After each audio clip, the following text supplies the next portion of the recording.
꼬깃꼬깃해진 월급 봉투, 빛바랜 사진 한 장, 한 글자 한 글자 정성껏 써내려간 일기장. 누군가의 애틋한 추억과 희미해진 기억이 모여 작은 역사를 만들어가는 곳, 전주 시민 기록관이다.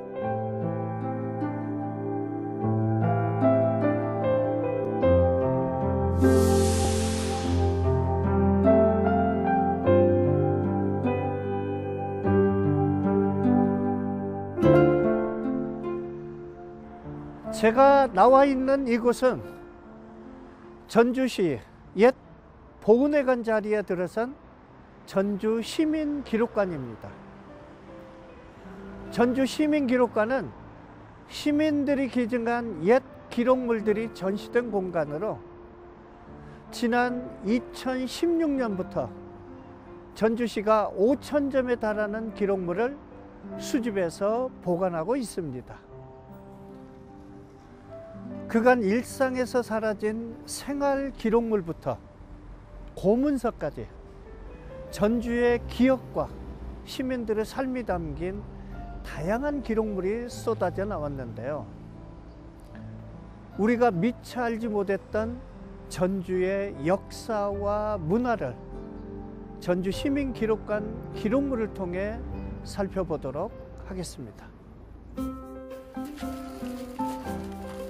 지난 12월 전주시 인호동에 전주시민기록관이 개관됐다.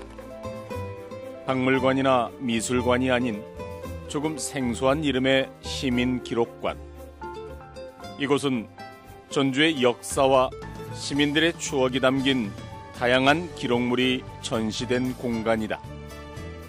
전주시가 시민들의 기록물을 수집하기 시작한 건 2015년부터 민간 기록물 수집 및 관리에 관한 조례를 제정하는 한편 여러 차례 전주 기록물 수집 공모전을 진행해 시민들이 기증하고 기탁한 기록물로 전시회를 열어왔다. 지난 6년 동안 시민의 기록을 모아 도시의 역사로 만들기 시작한 것이다. 시민기록관의 주제가 시민의 삶을 기억한다입니다. 기억한다는 것은 사실 형체가 없죠. 그래서 시민들이 모으고 또 그 기록물, 시민들의 삶이 담겨 있는 기록물들을 이 기록관에서 잘 보존하고 또 향후에 어떻게 활용할 것인지를 생각하는 그런 공간입니다. 전주 시민기록관에 들어서면 독특한 컨셉의 공간을 만날 수 있다. 바로 보이는 수장고다. 원래 수장고라고 하는 것은 항온항습이나 방염 이렇게 시설이 되어 있기 때문에요. 외부인의 출입이나 또는 마음대로 볼 수 있는 곳은 아닙니다. 다만 전주 시민기록관은 설명드렸다시피 시민들이 기증한, 기탁한 기록물들이 있는 곳이기 때문에 누구라도 와서 볼 수 있도록 보이는 수장고를 기획을 해서 새롭게 구축한 공간입니다. 기록관 저는 처음 와봤어요. 아, 그래요? 그런데 반갑습니다. 와서 보니까 이 많은 자료가 있는데 저는 이 그림이 눈에 띄네요. 얼핏 보면 산수화 같기도 하고 또 자세히 보면 사람들이 이렇게 그려져 있는 게 머리에 뭐 갓도 쓰고 풍속화 같은 느낌이 들기도 해요. 어떤 그림인가요? 이것은 이제 책 제목은 이제 효행록인데 그 효행의 사실을 그림 한 카트에 전부 다 이걸 표현하고 있어요. 그래서 저분이 김수철이라는 분이에요. 그 주인공이라는 분이. 근데 이제 아버지가 이질에 걸리는 거예요. 이질에 걸리니까 당신 아버지 병은 단 한 가지 고칠 수 있다. 그게 뭐냐면은 장어만 특효가 있다. 그러니까 이분이 한 겨울인데 장어를 찾기 위해서 온 말하면 그 냇가를 전주천을 다 이제 돌아다니는 거죠. 근데 겨울에 그 장어가 눈 속에서 딱 나오는 거예요. 그게 그랬을 때 그 광경을 옆에 있는 지소에 있는 분들이 이 세 분이 증인으로 그 광경을 보는 것을 그림으로 그리는 거예요. 그게 밑에 있는 분이 한 카트고 카트가 두 개별로 돼 있어요. 또 하나 또 그 대성동 쪽인데요. 대성동 쪽에 또 하루 또 가게 된 거예요. 며칠 후에. 근데 그 꼬마가 옷을 전체 벗은 상태에서 장어를 2마리를 팔고 있는 거야. 한겨울인데 그 꼬마가 옷을 벗고 장어를 2마리를 파는 거예요. 똑같은 분이죠. 갓을 쓰고 있는 그 수철이라는 분이. 그래서 그 장어를 아주 귀한 돈을 주고 사오는 광경. 2카트가 있습니다. 아버지의 병을 낫게 하려고 한겨울 천주천에서 장어를 잡았던 아들의 효심을 기록한 효행록. 이 효행록은 그의 동생인 김우철이 기록한 것으로 당시 상황이 자세히 적혀 있다. 동생이 우철이에요.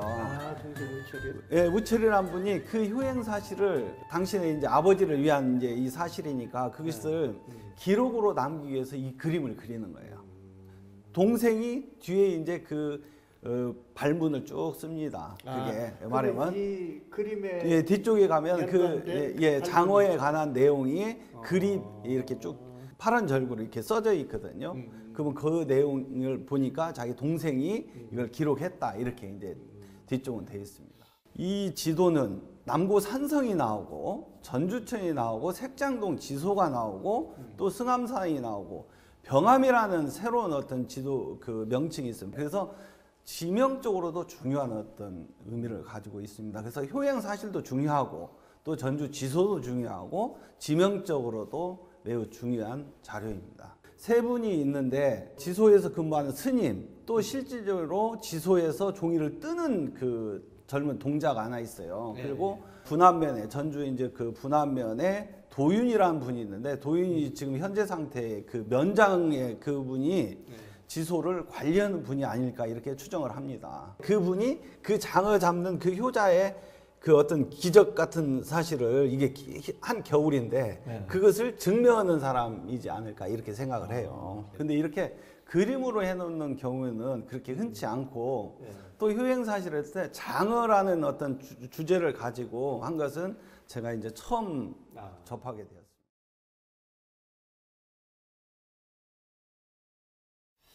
저 위에 있는 것은 지금 월급 봉투 아닌가요? 예, 월급 봉투 맞습니다. 이게 이제 기록물도 돼요? 그렇죠. 평생에 받은 월급 봉투를 계속 이제 모아둔 거죠. 그래서 이제 처음에는 어떤 용도, 본봉이 얼마이고 소득세 얼마 띄고 이런 것들이 나중에 와서 좀 변하더라고요. 그런 것들을 한눈에 다 알 수 있는 월급 봉투입니다. 낡고 해진 월급 봉투. 별것 아닌 것 같아 보이지만 50여 년 전 어느 가장의 월급 봉투를 통해서 그 시절의 경제 상황은 물론 서민들의 생활상을 엿볼 수 있다. 봉급 총액이 5,820원. 예. 근데 소득세를 얼마 띄었네요. 부가세를 또 20원 정도 띄네요. 그다음에 연금이 이때부터 들어가네요. 연금이 130원. 실질적으로 지급액이 4,514원. 예. 근데 봉급 명세서에 구두 닦기 그 항목이 있는 것이 아주 신기하잖아요. 예. 그러니까 이분이 만약에 공무원이니까 시청 앞에 구두 닦기 그분이 이렇게 월급에서 뛰어가는 것 같아요. 이것도 특이하네요. 예.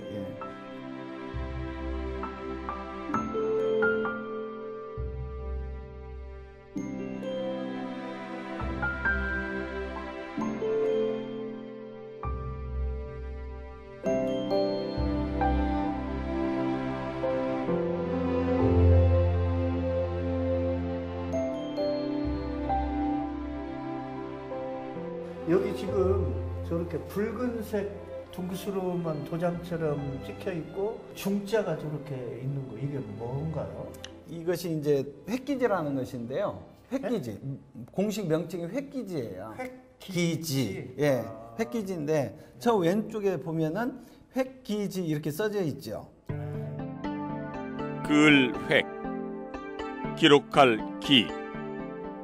선을 그어 기록한다는 뜻을 가진 획기지. 종이를 보면 사람들의 이름이 적혀 있고 그 아래 동그라미와 가운데 중자가 기록돼 있는데 형식도 이름도 다소 생소한 획기지의 정체는 과연 무엇일까? 전주 다가산 아래에 자리한 천양정. 309년의 활터 역사를 간직한 이곳에서 획기지의 정체를 확인할 수 있다. 획기지라는 것은 이제 화살을 쏘는데 1순, 2순, 3순을 쏴요.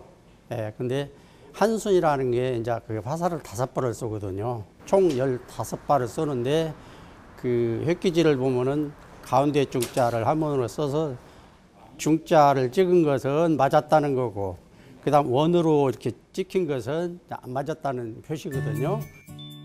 획기지는 궁도대회에 출전한 사원들의 결과를 공식적으로 기록한 채점표다. 선수별 화살의 적중수와 모든 선수의 성적이 획기지에 빠짐없이 기록됐다. 궁도대회에 참가한 선수는 145m의 거리에서 화살을 쏘아 관역을 맞춰야 하는데 당시 획기지의 기록을 보면 관역을 맞히는 게 그리 쉽지 않은 일이었던 것으로 보인다. 여기를 보시면은 김제 홍심정의 백운호라는 분이 5발을 쏘아가지고 한 발도 안 맞았어요. 이런 경우는. 근데 이 박영수라는 분은 5발을 쏴서 첫 발하고 3번째 발만 맞고 나머지 3발은 안 맞았어요. 이런 겁니다. 여기 보면은 다 맞은 사람은 없네요. 쉬운 게 아니죠. 예. 획기지는 활쏘기 대회 장원에게 부상과 함께 수여되는 것이 전통이다. 획기지를 갖고 있다는 건 대회의 우승자임을 뜻하는 것으로 획기지를 몇 장 가지고 있느냐에 따라 그 사람의 활쏘기 실력을 알 수 있다. 이 획기지는 이제 단체전 획기지인데요. 남원 관덕정에서 주최하는 전국 대회 때 우리 천양정 단체 팀이 우승을 해서 가져온 겁니다. 예. 이걸 많이 갖고 있으면 실력이 좋겠네요. 그렇죠. 예. 총 세 번을 15발을 쏜 총 합계를 내 가지고 제일로 많이 맞은 그분에게 이제 장원자한테만 주는 겁니다. 그죠? 단체전도 1등한테, 그다음에 여자부, 장년부, 노인부도 각각 1등한테만 줍니다. 획기지의 동그라미와 중자 사이엔 활을 쏘는 사대에선 사수들의 긴장과 탄식이 함께 아로 새겨져 있다. 기록은 과거와 현재를 이어준다. 시대와 교감하게 해주는 대표적인 기록물은 사진이다. 찰나의 순간을 담은 사진 한 장은 시간이 흘러 개인에겐 아련한 추억이 되고 또 하나의 역사가 된다. 이건 한 가족의 가족 앨범인데요. 창고에서 한 50년 이상 묵혀져 있다가 나온 앨범입니다. 그래서 전주의 그 당시의 풍경뿐이 아니라 한 가족의 혼례부터 장례까지를 볼 수 있고요. 이렇게 혼례 사진이 들어있고 뒤쪽에 가다 보면 지금 남녘 땅은 아니지만 금강산에 그 당시엔 자유롭게 다녔기 때문에 금강산에 갔던 여행 탐방 기록들. 여기는 전주 한병류입니다. 1938년에 지금 말하면 개모임에서 이렇게 기념사진 찍으신 것들이고요. 전주에 덕진하면 지금도 소나무가 있지만 이 당시에는 이 정도로 더 빽빽하게 나무가 많았다는 것을 볼 수가 있는 사진들이죠. 네. 이렇게 남아있기 때문에 지금 우리가 육안으로도 확인할 수 있습니다. 이 사진은 굉장히 귀한 사진인데요. 아이들이 춤추고 있는데 1938년 5월입니다. 한참 초록이 연글 때인데요. 전주 서문교회에 전주 유치원이 있었습니다. 그래서 전주 유치원 원아들이 이렇게 소풍 가가지고 율동하고 밝게 노는 모습이죠. 지금은 이제 할아버지 할머니들이 그렇죠. 네, 38년 사진이니까 아마 돌아가신 분도 계실 거고. 네.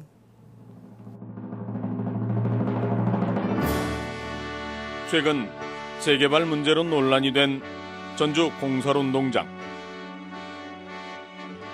전주 공설운동장이 지금의 모습을 갖춘 건 1980년 제61회 전국체전을 위해 증축하면서부터이다.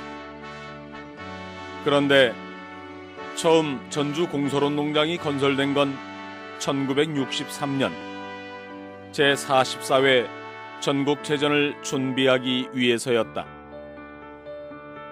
지금으로부터 57년 전 아무것도 없던 논밭 위에 대규모 종합경기장이 만들어지던 모습은 사진 기록으로 고스란히 남아있다. 그때가 이제 어떻게 되어 있는 거니, 군사정권 바로 그 후라 지사도 군인이 와 있고, 그게 어떤 그냥 느닷없이 4월 달에 44회 전국체육대회를 전주에서 개최해라 이렇게 명이 딱 떨어진 게로 지사로서도 굉장히 당황을 했지. 돈 사전에 준비를 안 했기 때문에 예산도 하나도 안 세워놨지. 막막한 입장에서 그냥 불이 나게 이제 4월 달에 가을 9월 말일 안으로 공사를 끝내야 한다. 뭐 그래 10월 초에 바로 전국 체육대회가 열려 있거든요. 근데 이제 지사께서 큰일 났다고 하시는 이제 당시 도청 건설과 공무원으로 공사 감독관을 맡았던 임양원 씨는 당시 상황을 꼼꼼하게 사진으로 남겼다. 단순히 공사 현장에서 찍은 기념사진이 아니라 전주 종합경기장 건설의 모든 과정을 처음부터 끝까지 기록한 기록사진이었다. 중요 대목을 전부 다 찍었었지. 공사를 이렇게 정확하게 했다 하는 뜻으로 증거물로 다 만들기 위해서. 이런 거 공사 끝나고 나면 이제 감사원 감사를 받아야 할 거다뇨. 내무부 감사도 받고 도감사도 받고. 그 감사 때 이제 철근을 속으로 다 넣고서는 콩쿠를 해버렸으니까 속으로 들어간 철근이 어떻게 들어간지 모를 거다뇨. 근데 사진을 다 찍어놔야지 이렇게 했다는 그 증거를 만들기 위해서 다 한 거예요. 전국체전이 열리는 날은 10월. 하지만 경기장 건설이 시작된 건 4월이었다. 불과 5개월밖에 남지 않은 시간. 공사 기간은 그야말로 턱없이 모자랐다. 보통 일이 아니야. 이것이 보통 일이 아니야. 그러면 설계나 되어 있냐? 설계도 없어. 그래서 이제 부랴부랴 이제 서울에 이제 그 운동장에다 대해서 설계를 잘 할 수 있는 회사가 보고 이제 설계를 해달라는 게 그 그림만 그려가지고 그냥 대충 그림만 그려가지고서는 보냈어. 자기네가 이렇게 설계 금액을 빼려면 또 몇 달 걸리는데 도저히 그러면 시간이 늦어서 안 되는 게 우선 이런 거 가지고 공사를 하라. 도저히 시간이 쫓겨서 못 온다고 우리 보고 공사하면서 설계하면서 저거 이렇게 맞춰가면서 하라고 이렇게 되어 있었어. 대규모 경기장을 지어본 경험도 없는 데다 예산마저 부족했던 상황. 전주에서 처음 치르는 전국체전은 무산될 위기에 놓였다. 오는 10월에 있을 제44회 전국체육대회 개최지 문제가 대한체육회에 의해 재검토되고 있다. 당초 제44회 대회는 전주에서 열도록 되어 있었으나 1년 앞으로 다가온 동경올림픽의 중요성과 전주의 시설면에 비춰 개최지 재선정의 문제가 요즘 대한체육회 고위층의 관심을 모으고 있다는 것이다. 우려와 달리 우여곡절 끝에 공사가 5개월 만에 마무리되고 제44회 전국체전은 성공적으로 끝났다. 1963년 폭풍같이 흘렀던 6개월의 공사기간. 반세기가 넘는 긴 세월이 흘렀지만 임양원 씨는 그때의 기억이 아직도 생생하다. 그때 한 35, 45대 아마. 자, 꿈만 같아. 그때 어떻게 그렇게 했는고 한 것이. 내가 밤 1시까지 그 설계 물량 빼고 가격 맞추는데 참 고생 많이 했죠. 밤 1시까지 거기서 근무를 하고 자전차 타고 요 삼천동 용산이 살았었는데 그때는 용산까지 집에로 와서 또 새벽 4시에 자전차 타고 가고 그런 게로 보통 체력은 감당 못했는데 내가 어떻게 그걸 감당했는가 지금 생각해도 참 꿈만 같다고. 그때 그렇게 급조로 했어도 안 까물어진 거. 그 뒤에다가 그 자가를 채우는 것을 제대로 채워서 했기 때문에 안 까물어지고 몇 년간 방원했다는 거 그것이 참 다행이다. 그리고 제가 그 감독은 공사 치고 하자한 것은 이제까지 하나도 없어요. 그래가지고 그때 전국체전은 잘 치렀어요? 아주 멋있게 잘 치렀지. 지역의 역사는 그 지역을 살아온 사람들의 역사이다. 시민들의 기록과 흔적, 기쁨과 슬픔의 기억이 모여 역사를 채우는 한 장의 페이지가 된다. 그리고 차곡차곡 쌓이는 역사의 페이지들은 지역의 정체성을 대변하고 지역민의 자부심을 키우는 자양분이 될 것이다. 작은 성냥갑 하나, 월급 봉투 한 장, 당장 버려도 될 것 같은 것들이 무슨 역사가 될 수 있겠냐 생각할 수 있지만 한 시대를 살아온 사람들의 흔적이 담긴 이런 민간 기록들이야말로 우리 근현대의 사회상과 일상사를 보여주는 귀중한 역사 자료입니다. 어쩌면 지금 여러분의 집안 어디엔가도 시간의 흔적을 담은 소중한 기록물들이 잠들어 있을지 모릅니다. 그렇다면 주저하지 말고 전주 시민기록관을 찾아주시기 바랍니다. 그리고 개인의 기록이 모여 우리의 소중한 역사가 된다는 것을 전주 시민기록관에서 느껴보시기 바랍니다.